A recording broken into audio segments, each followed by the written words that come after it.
Bismillahirrahmanirrahim. Assalamualaikum warahmatullahi wabarakatuh. Waalaikumsalam warahmatullahi Apa wabarakatuh. kabar Sandy Lovers? Hari ini alhamdulillah kita diberikan kesempatan nikmat dan nikmat iman dan nikmat batin. Mudah-mudahan hari ini kita selalu diberkahi oleh Allah Subhanahu wa taala. Amin. Kali ini saya kehadiran sosok spesial. Sosok spesial. Sosok spesial Ustadz Sinyo Hendrik. Assalamualaikum Ustadz. Waalaikumsalam warahmatullahi wabarakatuh. Mudah-mudahan undangan dari Sembi ke sini nggak merepotkan Ustadz. Alhamdulillah. Gitu. Sangat tidak merepotkan. Sangat tidak merepotkan, insyaallah. Alhamdulillahirrahmanirrahim. Nah teman-teman, jadi sekarang ini kita akan sedikit bertanya kepada Ustadz mengenai bagaimana sih pengalaman Ustadz dari mulai awal perjalanan karirnya sampai sekarang bergelut di usaha dakwah ini. Mudah-mudahan sedikit pencerahan dari Ustadz ya teman-teman ya. Bantu doa juga buat semuanya yang lagi dilanda oleh wabah pandemi ini. Mudah-mudahan cepat selesai ya teman-teman.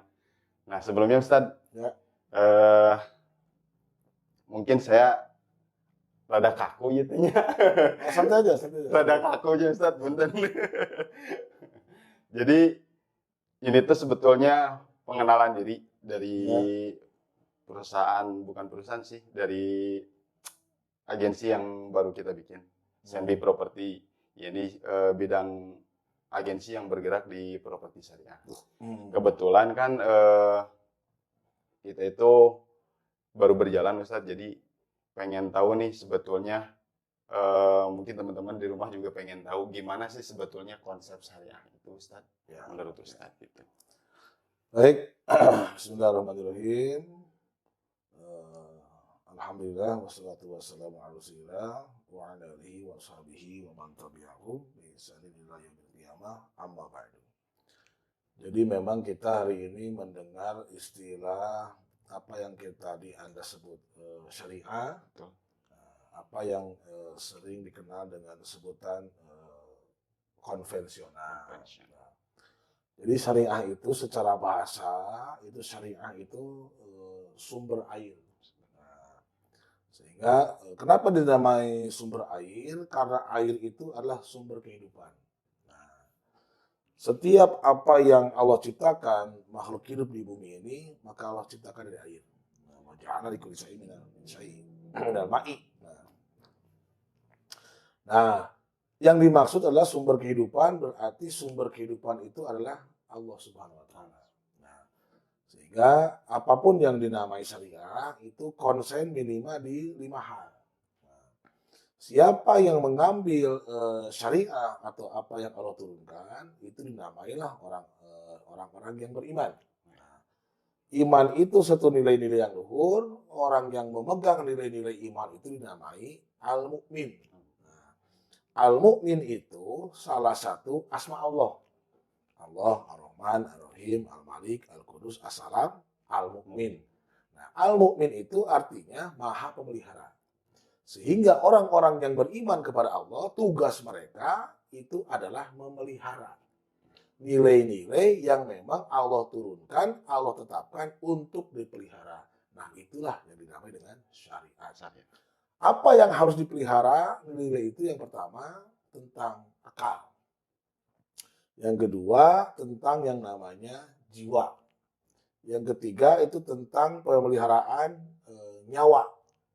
Yang keempat tentang pemeliharaan martabat. Nah, yang kelima pemeliharaan tentang harta benda. Nah, setiap nilai-nilai yang Allah turunkan tidak boleh merusak 5 ini. Nah, sehingga pada akhirnya kenapa? Seperti misalkan saya ambil contoh, kenapa mencuri itu dosa? Karena merusak harta orang. Bahkan tak jarang dengan mencuri, nyawa pun melayang. Nah, termasuk mengapa misalkan zina diharamkan, zina bicara martabat. Zina pun bicara harta. Zina pun bicara tak jarang nyawa.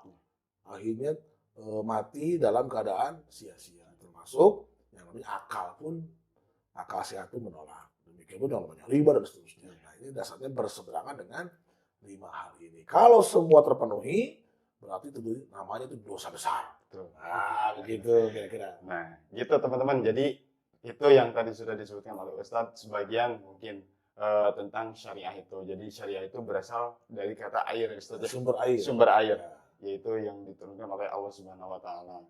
Nah, selanjutnya mungkin Ustadz berbicara pengalaman nih Ustadz. Ya. Sedikit info Ustadz mengenai Ustadz yang dulunya berawal dari finance Ustadz. Ya, itu gimana itu bisa diceritakan sampai akhirnya terjerumus ke dunia dakwah ini Ustadz. Oke, jadi kalau secara pribadi saya boleh cerita, saya bukan orang yang sebenarnya bukan orang yang berpandangan atau berprinsip hidup itu dengan kerja.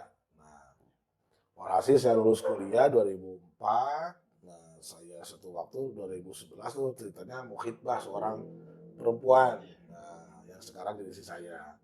Ternyata calon mertua itu tidak akan menikahkan saya kalau kamu tidak kerja. Nah, sementara saya nggak mau kerja. Nggak mau kerja. Ya. Dia berkata gini, saya tidak akan menikahkan kamu, saya nggak percaya kalau usaha. Iya. Nanti kalau bangkrut gimana? Nah, saya pikir gitu, kerja apa mah sekarang susah, apa aja lah. Gitu. Saya cari informasi, dia bertemu dengan seorang teman yang kebetulan beliau seorang head di sebuah finance. Nah, saya kontak dia, akhirnya saya masuk karena pertimbangan mungkin teman, itu dekat, dan mungkin nama saya pun tidak ada cacat dalam soal dengan beliau. Padahal secara aturan udah gak bisa masuk, usia 31 waktu itu. Jadi Batas usia maksimal 27. Iya. Nah, walhasil saya kerja di sana. Memang aneh, yang pertama kali saya temukan di sana ada seseorang senior. Nah, gini ceritanya, Pak, entah kenapa ya saya udah lama kerja di sini, tapi nggak tersisa sedikit pun harta. Nggak bisa beli apa-apa, saya juga nggak ngerti. Apakah ini karena nggak barokah? Nah, saya itu hanya mengatakan ya tersenyum saja lah saya bilang, karena saya belum pengalaman. Betul. Nah, ternyata setelah saya geluti, itu cukup lama lah, cuma 4 tahun waktu itu. Memang benar juga. Betul. Akhirnya jadi pengalaman sendiri gitu. Kayak gitu. Selalu ada hal-hal yang sering orang berkata besar pasak daripada tiang atau banyak pengeluaran yang mendadak. Ternyata saya baru sadar dan semakin mantap, bumi ini, hidup ini ada yang menggenggam. Nah, alam ya'lam bi anna Allah yara. Apakah kamu tidak mengetahui aku melihatmu? Saat kamu tidak sejalan dengan tuntunanku, maka akan dipertemukan dengan kesulitan, bahkan aneka jalan-jalan yang sumpah. Nah, sehingga lewat hidup yang saya alami, dan benar kata Al-Quran, siapa yang sejalan dengan tuntunan syariah, Allah akan datangkan rizki mendadak di ghairi hisab. Nah, tapi barang siapa yang melanggar tuntunan Allah, melanggar syariat Allah, Allah akan turunkan, Allah akan jadikan peristiwa yang sering dialami manusia, pengeluaran yang mendadak. Wah, hilang, anak sakit, terbakar, kena rampok, kena tipu, dan seterusnya. Nah, tergantung tinggal akal sehat kita, masa sih itu mau yang datang mendadak atau hilang mendadak kira-kira. Itu yang salahnya gitu aja. Betul. Ternyata benar. Gitu. Waktu itu saya belum punya anak, tapi sulit. Yang saya temukan sumpok terus, sampai utang pun akhirnya banyak juga. Sekarang sudah punya anak 3 gitu. Tapi yang terjadi, alhamdulillah, kalau boleh saya cerita, saya nggak punya hutang sepeser pun. Bahkan bagi saya hutang itu musuh. Serius nih, bagi saya dan istri saya nggak boleh punya hutang. 1000 perak pun alhamdulillah nggak punya. Dan ternyata Allah Maha mencukupkan, dan saya bersaksi Dia adalah zat yang maha benar, lagi pengasih, lagi maha penyayang. Jadi itu mungkin cerita titik baliknya Ustadz untuk menggeluti usaha dakwah sekarang. Ustadz. Nah, jadi berawal dari permintaan seorang orang tua gitu ya Ustadz ya. Tuntutan orang tua untuk bekerja. Jadi ketika justru alhamdulillahnya hidayah itu datang ketika pada saat bekerja gitu Ustadz ya. Betul. Nah, jadi itu teman-teman dari Study Lovers, bagaimana cerita dari Ustadz Sinyo ini yang sekarang menjadi Ustadz dan alhamdulillah menggeluti usaha dakwah, dan mudah-mudahan ini menjadi acuan atau tujuan kita untuk kedepannya menjadi lebih baik sesuai dengan syariat Islam. Amin. Nah, selanjutnya Ustadz mungkin apa ya? Ada saran untuk teman-teman nih yang belum mengenal lebih dalam supaya lebih mengenal lagi tentang bagaimana caranya bermuamalah dengan cara syariat Islam itu. Nah, oke. Jadi Allah anugerahkan kepada kita fitrah dalam benak sejak lahir. Dan siapa yang melanggar tentang fitrah itu sebetulnya Allah kasih tanda. Nah, innallaha khabirum bima ta'malun, dengan aneka kesulitan, aneka jalan yang membuat seseorang itu nyaris akan bertemu dengan bermacam-macam persoalan hidupnya. Nah, cuma sederhana kebanyakan di antara kita berkata ini sebuah ujian, ini sebuah musibah. Padahal boleh jadi gitu. Musibah itu memang boleh jadi, ya, tapi akibatnya salah sendiri tidak menempuh jalan yang lurus. Nah, Al-Quran mengatakan dan selalu kita katakan kita ucapkan dalam sholat paling tidak ihdina siratal mustaqim. Tunjukilah jalan yang lurus. Nah, jalan yang memang terbentang sehingga dapat meraih kebahagiaan dunia wal akhirah. Nah, kenapa orang hari ini bahkan belum ditawarkan dengan aneka jalan syariah pun masih minim lah minatnya? Karena pemahaman dan terbentuk dengan aneka banyak faktor. Salah satunya kalau kita melihat kitab suci, wa minhum ummiyuna. Nah, di antara mereka tidak mampu baca kitab suci. Ada yang sudah mampu baca kitab suci pun mereka tidak mau baca. Betul. Ini persoalannya. Masih kebanyakan terlalu lalai Ustaz. Nah, la ya'lamun al-kitaba ila amani, tidaklah mereka memahami kitab suci itu, mengetahui kitab suci itu hanya angan-angan saja. Wa inhum illa yazunnun, dan mereka hanya menduga-duga saja. Ini dalam surah Al-Baqarah ayat 78. Terkait orang-orang Bani Israel pada masa itu, konteksnya Yahudi, konteks Nasrani. Yahudi dikasih kitab Taurat, Nasrani kitabnya Injil. Kenapa tidak menghantarkan kepada kebahagiaan? Itu sebabnya mereka tidak memahami dengan baik. Nah, termasuk hari ini banyak di antara manusia, saudara kita Muslim, kenapa tidak ke sana?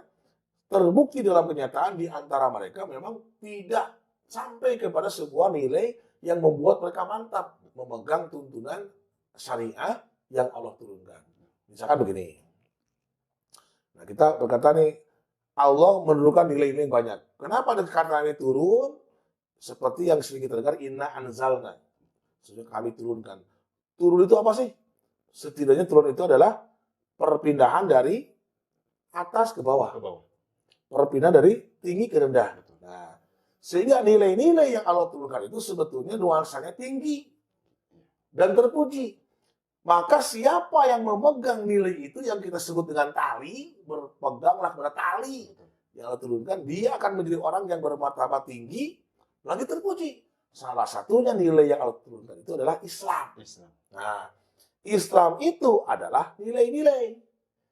Sebagaimana iman, ada ihsan, ada ikhlas. Nah, siapa yang memegang nilai Islam, bahkan memegang erat, bahkan kata Nabi, genggam, gigit dengan gigi gerahmu, orang itu maka dinamai Muslim.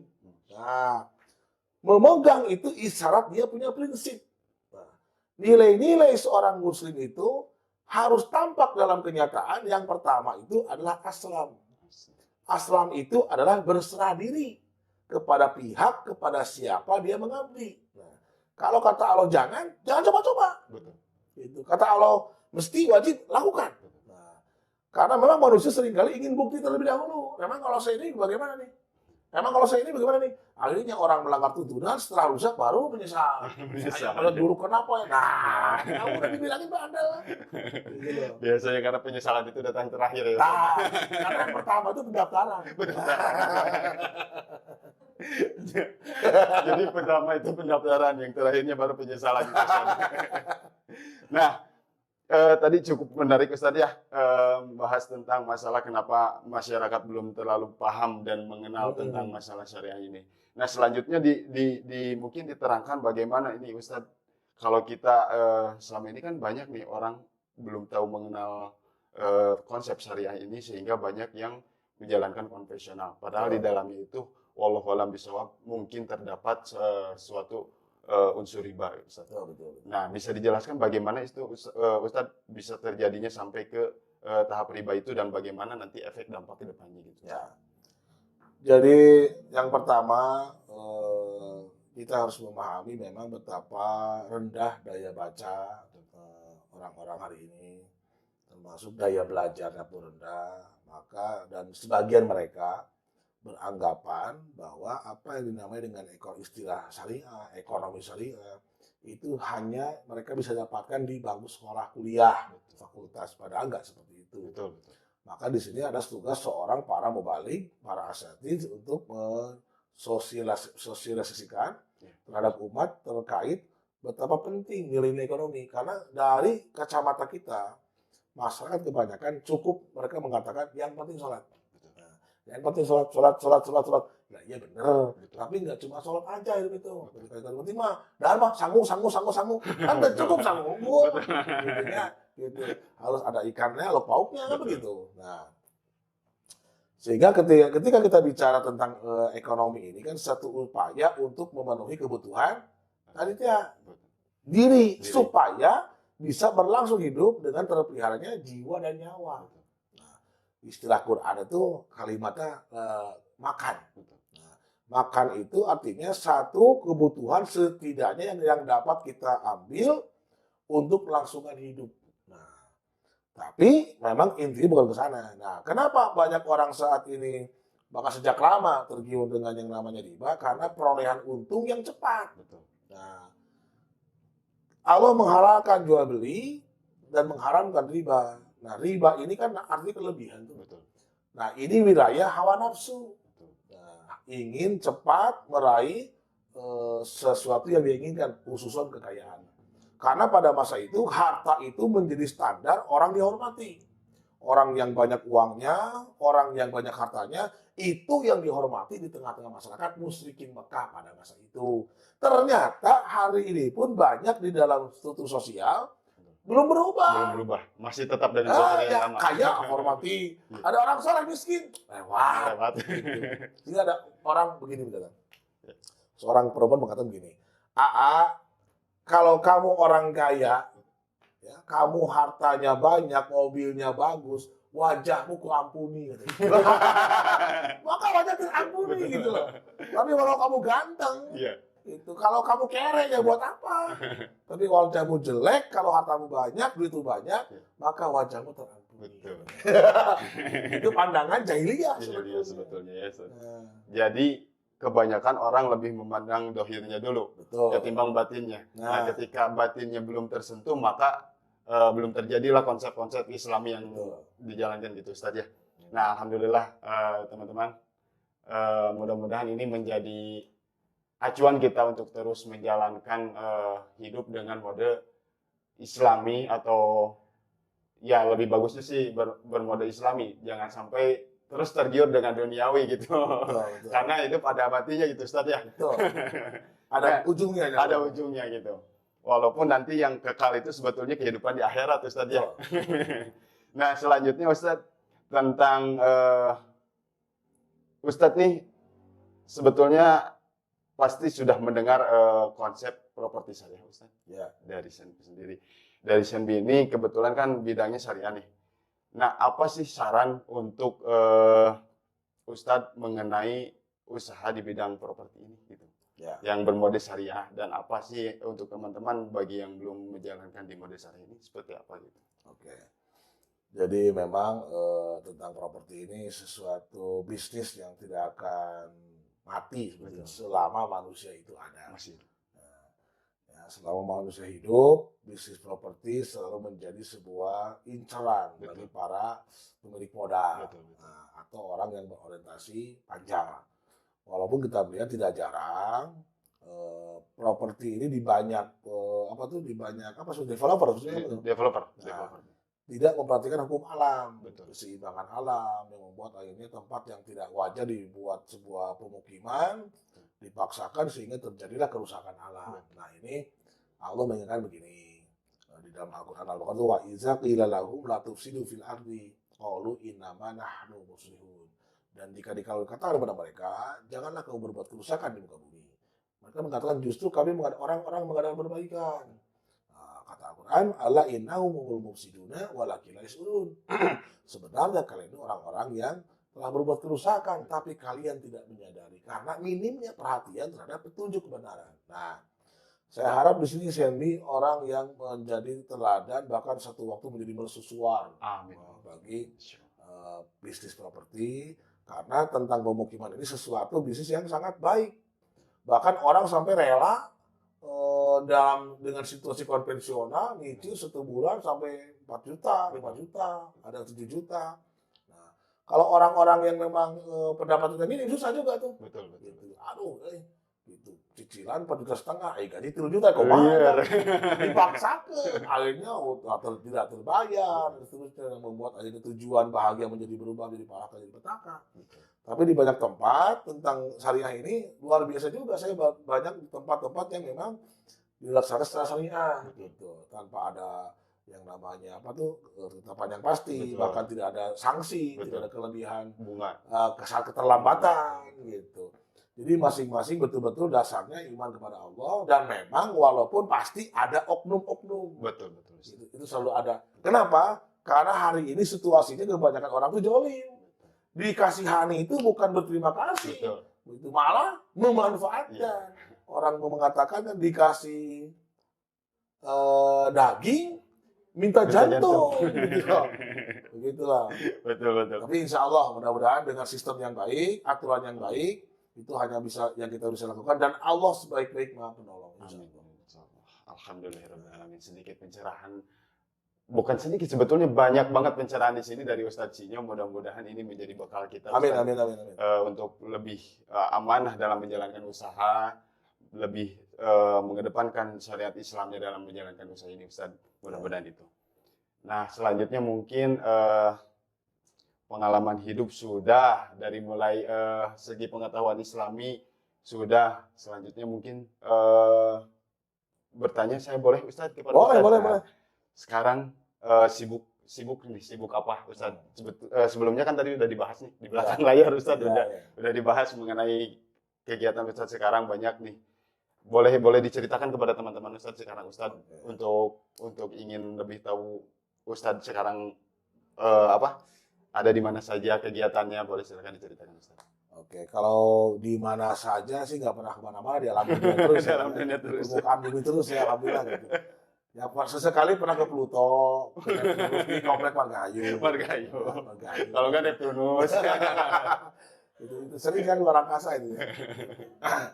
Nah, kegiatan memang kalau boleh saya berkata, ya kehidupan lah telah mengajari gitu. Saya dipertemukan seseorang yang hebat dalam hidup saya, sehingga saya menyadari bahkan mencintai dunia dakwah ini. Tadinya saya nggak mau sebetulnya. Saya sampai mengatakan dulu kepada guru saya itu, saya nggak mau jadi ustadz, saya nggak mau. Beliau pun mengatakan, ya begini, kamu nggak mesti jadi ustadz, jangan jadi ustadz, tapi kamu harus paham tentang ilmu, kamu harus paham kitab sucimu sendiri. Nah, walhasil ternyata setelah dipahami walaupun sedikit, ternyata ini muncul sebuah kesadaran. Wah, saya hanya harus menyampaikan, ditambah mata melihat aneka kerusakan di mana-mana. Di level pribadi, di level keluarga, di level tatanan lingkungan, sosial, budaya, politik, ditambah dalam pandangan rumah Islam saja pun nggak Muslim, ternyata saya lihat itu banyak kerusakan merajalela. Apa faktanya? Setiap kejahatan seringkali di bumi ini ketika suami bunuh istri, istri bunuh suami, yang notabene mereka itu Muslim. Nah, ada yang bertengkar, satu kelompok A dengan kelompok B, ternyata mereka itu pada Muslim.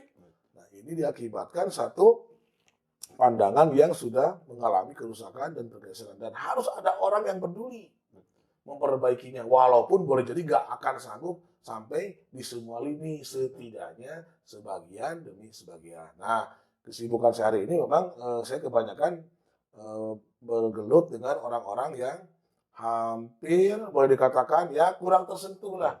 Nah, dengan orang-orang yang memang bisa rela mengajak mereka pada petunjuk, dengan mengorbankan waktu, mengorbankan tenaga, pikiran, karena memang kalau sekedar kita mengundang orang-orang itu ke masjid, banyak sekali orang-orang sekarang ini malu ke masjid. Betul.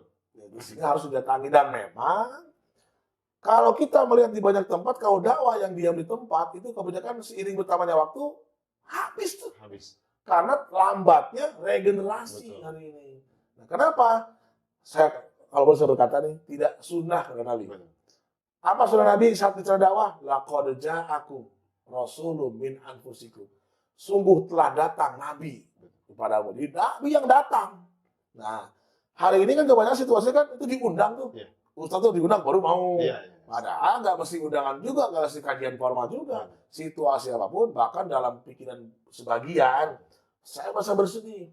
Saya sekarang ini sulitnya kita belajar untuk mengundang kiai aja, mesti bayarnya besar. Iya. Sedih sebetulnya. Itu kata siapa sebenarnya? Nggak mesti begitu sebetulnya. Gitu. Itu nggak ada karena pandangan-pandangan yang sudah mengalami pergeseran diakibatkan sebagian peristiwa yang mereka lihat. Jadi harus kita jemput bola. Betul. Jadi dakwah itu tidak mesti harus di masjid, Ustaz ya. Betul. Dimanapun Yang kita penting di permukaan bumi. Betul.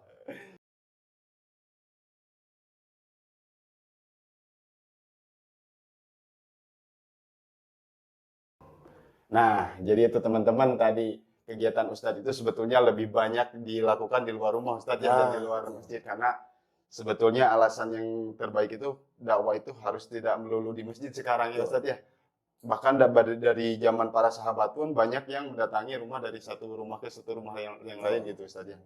Nah, alhamdulillah teman-teman, mungkin ini menjadi sedikit pembelajaran bagi kami dengan ilmu yang banyak dari alhamdulillah Al-Ustadz Sing Hendrik. Mudah-mudahan teman-teman semua tidak bosan-bosan untuk terus berada di channel kami, Sendi Property. Insya Allah yang rutin Ustadz, nanti dirutinkan. Kalau misalnya emang benar-benar berkenan, nanti pembicaraan ini terus berlanjut, dan mudah-mudahan terus teman-teman juga dari Sendi Property, dari Sendi Lovers juga bisa terus meminta untuk pencerahannya bagaimana sekitar dunia agama, baik itu dari tolabul ilminya maupun dari segi bisnisnya gitu Ustaz. Muamalahnya. Insya Allah mudah-mudahan. Akhir kata mungkin saya Ridwan dari Sendi Property pamit. Terima kasih Ustaz atas pembelajarannya. Mudah-mudahan barokah semuanya dari ilmunya dapat mengajarkan kami menjadi yang lebih baik. Amin. Akhir kata saya pamit, Ridwan Sendi Property dan Ustaz Sing Hendrik. Mudah-mudahan semuanya dalam keadaan sehat walafiat. Amin. Assalamualaikum warahmatullahi wabarakatuh.